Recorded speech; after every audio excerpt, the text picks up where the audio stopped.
कृष्ण आहे ना, जरी एवढं लोण्याची चोरी करायचा, एवढं सगळं जरी करत असला ना, तरी त्या गोपिकांना कृष्णच आवडायचा. त्या कृष्णाने कधी एक दिवस चोरलं नाही ना, तर त्यांना पण चैन नाही पडायचं.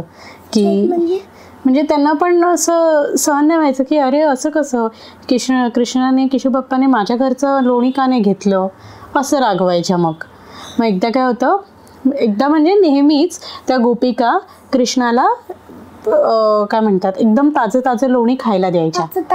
म्हणजे फ्रेश एकदम ते लोणी नेहमी द्यायच्या. तर त्या यमुना नदी होती ना, ती तिच्या तीरावरून यायच्या ना, ती क्रॉस करून यायच्या. तर एकदा काय झालं, यमुनेला पूर आलेला.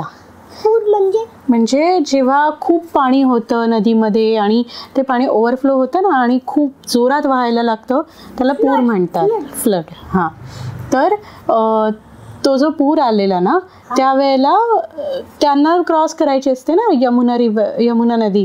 तर ते क्रॉस करण्यासाठी तिथे थांबलेले असतात. तर ते विचार करत असतात, अरे आता हा एवढा पूर आहे. तर तेवढ्यात तिथे व्यास मुनी येतात, म्हणजे ऋषी व्यास येतात तिकडे. तर त्या सगळ्या गोपिका असतात ना, त्या त्यांना म्हणतात की ऋषी, आम्हाला ही नदी पार करायची आहे, तर आम्हाला काहीतरी मार्ग सुचवा.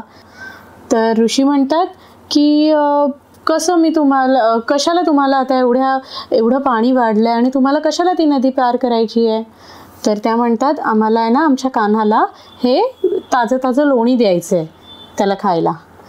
तर ऋषी म्हणतात, का सारखं कृष्ण कृष्ण, का सारखं कृष्णालाच द्यायचं असतं, मला नाही देणार, मला कोण देणार मग.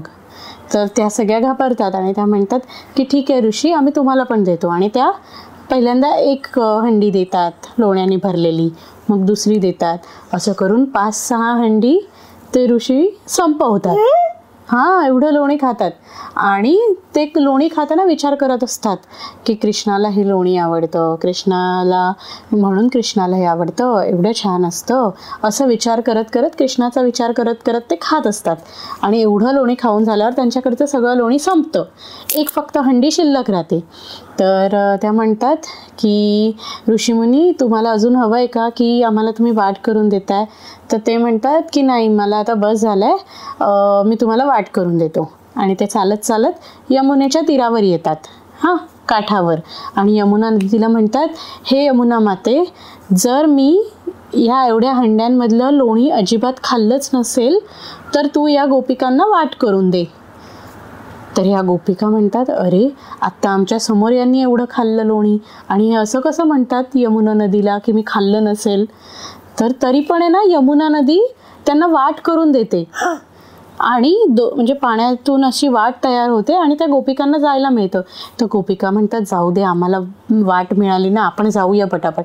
असं करून त्या पटापट केशूबाप्पाकडे येतात. आणि एकच हंडी राहिलेली असते लोण्याची, तर ती केशूबाप्पाला देतात. तर केशूबाप्पा ढेकर देतो. तर त्या म्हणतात की अरे कान्हा, लोणी तर खा, आज काय लोणी बघूनच पोट भरलं. तर केशूबाप्पा म्हणतो, नाही, माझं आज पोट भरलंय. तर त्या गोपिका म्हणतात, अरे तू कसं लोणी खाणार. तर तो म्हणतो की खाल्लंय मी, खूप लोणी खाल्लंय, हे काय, ह्या सगळ्या मीच तर संपवल्या तुमच्या हंड्या. तर त्या म्हणतात की आम्हाला व्यासमुनी भेटलेले, हे सगळं त्यांनी खाल्लंय, तुला नाही आम्ही दिलं. तर केशूबाप्पा म्हणाला की नाही, त्या व्यासमुनींनी जे खाल्लं ना, ते खाताना पूर्ण ते सगळं मीच खाल्लं. तर ते म्हणतात, असं कसं तू खाणार, आमच्या समोर खाल्लं त्या व्यासमुनींनी. तर ते म्हणतात, नाही, ते जेव्हा खात होते ना, तेव्हा ते पूर्ण वेळ माझा विचार करत होते. आणि ते विचार करत असताना त्यांच्या विचारात पूर्ण मी होतो. आणि माझा विचार करणं ही पण माझी भक्तीच आहे ना.